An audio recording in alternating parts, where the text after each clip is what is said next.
प्रसिद्ध ऐतिहासिक मालिकार केन्द्रबिंदु पंचकटक मध्य अमरावती कटक बेस अन्यतम। अमरावती मठरे आरंभ होइछि श्री श्री लक्ष्मीनारायण विश्वशांति महायज्ञ।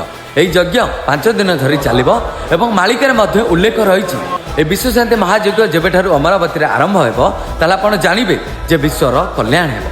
एवं यह यज्ञ को सद्गुरु श्री श्री अनुराधानंद काशीरू आसीचंदी एही लक्ष्मीनारायण विश्वशांति महायज्ञ पाई। एवं यह यज्ञ तारीख 8/11/2025 शनिवार ठारू तारीख 13/11/2025 गुरुवार पर्यंत ए महायज्ञ हेबो। स्थान जाजपुर छतिया निकटस्थ अमरावती पीठरे ए महायज्ञ हेउची।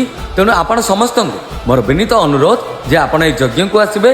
प्रसाद सेवनर खूब आयोजन करा जायछि। प्रसाद सेवनर समय दिन 1 रु राति 8टा पर्यंत करा जायछि एवं मु भी आसुची एही छतिया अमरावती पीठ को सोमवार रु गुरुवार पर्यंत। तेणु आपण मानकु मु अपेक्षा रे रहिली। जय जगन्नाथ।